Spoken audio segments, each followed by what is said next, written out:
Vítajte na Mama Kuchyňa, miesto, kde sa varí nie len pre deti, ale aj s deťmi. Miesto, kde si odniesie každá mamička inšpirácie, tipy a triky, ako sa z kuchyne môže stať miestom vášho rodinného života a varenie z povinností na radosť, či už s deťmi alebo pre deti. Ahojte, vítajte v Mama Kuchyňa, kde sa dneska budem venovať téme, ktorá minimálne počas sviatkov bude rozhodne zaujímavá, a to je ako zohrievať niektoré z tých dobrých skvostných pokrmov či koláčov, ktoré sme si síce pripravili a ako často boli neodolateľné, ale častokrát už ich zohrievanie vôbec nie je také jednoduché. Častokrát však to, ako správne zohrieme tieto potraviny, rozhoduje o tom, či ich vyhodíme alebo znovu spotrebujeme, a tak dúfam, že vám tieto rady budú napomocné a keď budete mať veľké zásoby rôznych zvyškov zo sviatočného stola, že ich budete môcť aj aplikovať. Začnem témou polievky, pretože polievky sú rozličné a podľa toho sú aj rozličné postupy, ako ich zohrievať. Samozrejme úplne klasické vývary, tie nerobia problémy, tie môžeme kedykoľvek dať do hrnca a zohriať bez toho, aby sa akokoľvek poškodila alebo zmenila ich štruktúra. Avšak aj pritom vám poradím jeden trik od mojej mamy, a to je, že nikdy do vývaru nedávajte cestoviny, ak chcete predĺžiť jeho trvanlivosť, ale cestoviny osobitne skladujte a pridávajte skutočne až keď ho budete zohrievať. Cestoviny totiž vo vývare môžu spôsobiť, že sa o mnoho rýchlejšie začne kaziť či kysnúť, a to asi nikto z nás nechce.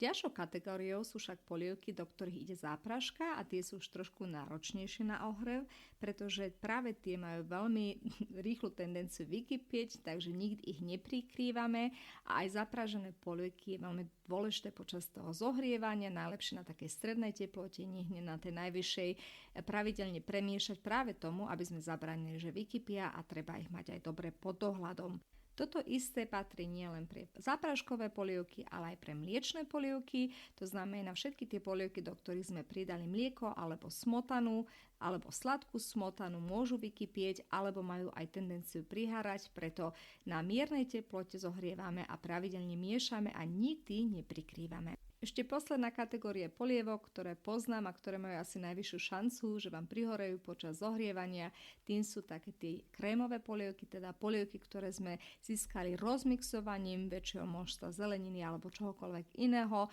a do ktorých častokrát idú aj mliečne zahusťovadlá, či už mlieko, smotana a tak ďalej. Práve tieto majú veľmi často tendenciu prihorieť, môže to byť ale aj so strukovým pripravená, povedzme šošovicová, krémová a tak ďalej.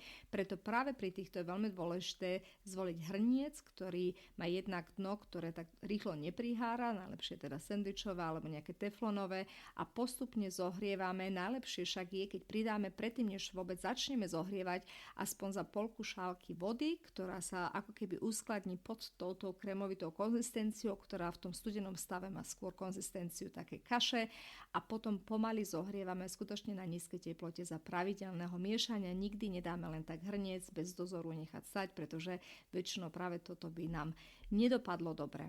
Ďalšou kategóriou sú skôr prílohy, k tomu sa budem venovať napríklad knedlám. Aj tam je trošku rozdiel, či rozprávame o parenej knedle alebo skôr o nejakej karlovarskej, tam sú trošičku odlišné postupy. Pri parenej knedle sa samozrejme dá zohrievať aj v mikrovlnke, ale mne osobne sa zdá veľmi suchá a nie vláčna, ako by mala byť, preto ja uprednostňujem vždy zohrievať ju nad sitom alebo nad gázou alebo takým tým nerezovým sitom. Špeciálne pre knedle je veľmi dôležité však ho najskôr trošku pomastiť, či už zvolíte sitko alebo akokoľvek inú formu, aby sa neskôr tie knedle počas naparovania neprilepili. Potom ich vložíme do tohoto naparovača, do hrnca dáme vodu, na to teda to sito a vrch vždy prikryť, aby tam vznikla naozajstná para. Za 10 minút ich budete mať krásne vlačné a teplé. Pri karlovarskej knedle sa môže však postupovať aj tak, že ju na menšom množstve masla pomaličky budete opekať. To jej dodáva trošku chrumkovitosti, ale aj peknú farbu, takže takisto vhodná cesta, ako zohriať karlovarskú knedlu.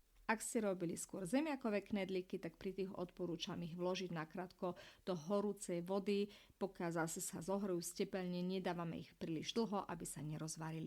Pri strukovinách či ryži, keď budem mať bulgur alebo kuskus alebo už spomenutú ryžu, asi najjednoduchším spôsobom ohrievanie je skutočne dať do mikrovlnky zohriať, pretože tam sa nám nič neprihorí, ale takisto môžete aj na malom množstvom oleja alebo ak chcete aj pridať maslo, zohriať v panvici, len dávajte pozor, aby sa nezačala oprážať, to znamená, že skutočne len na nízkej teplote pomaly necháme to teplo prúdiť tou ryžou a pravidelne premiešame. Pri mese je veľmi dôležité, keď už uskladňujete svoje zvyšky, odkladať aj trošku z výpeku alebo zo šťavy. Často sa však stane, že práve ten výpek či šťava sa ako keby absorbovala tým mesom, preto keď budete zohrievať, najlepšie do hrnca dať trošku vody, aby sa toto v podstate uvoľnilo a v tej vlastnej šťave či vo výpeku pomaličky ho zohrievať, tak zostane pekne šťavnaté a nebude vysušené. Ak už žiadnu šťavu nemáte doma, tak si môžete rýchlo vyrobiť napríklad základnú vínovú omáčku. O tom, ako vyrábať omáčky, sa môžete dozvieť popri inom aj v mojom kurze o omáčkach, ktoré nájdete na www.recepis.sk. Takže ak vás táto téma omáčky zaujíma, tak kľudne nahliadnite a pozrite sa, či by to nebolo niečo zaujímavé, čo by ste chceli absolvovať. Tým sa dostávame pomaly k dezertom. Aj dezerty nie vždy treba mať studené. Napríklad práve taký kysnutý koláč zohriatím nielen dodá trošku na teplote, ale aj takej čerstvosti. Práve kysnuté cesto má tendenciu, že prvý deň a druhý deň chutí ešte fantasticky, ale už taký tretí deň nie je práve veľmi lahodné, pretože tá jeho konzistencia sa celkovo zmení. Koláč kysnutý je najlepšie trošku, ako keby som povedala, zapariť, to znamená, že ho dáme do trúby, kde dole do rúry postavíme myštičku, do ktorej sme dali trochu vody, najlepšie teda nerezovú misku, aby sa nám nepoškodila a takto začneme zohrievať, kľudne na takých nižších teplotách, okolo 130 a 150 stupňov a chvíľku počkáme, pokiaľ sa nám teda ten koláč náš pomocou aj tej pary, ktorá sa tam vyparuje, zohreje. Tak tomu dodáte doslova nový život. Podobne sa ale zachovávajú aj pečiva.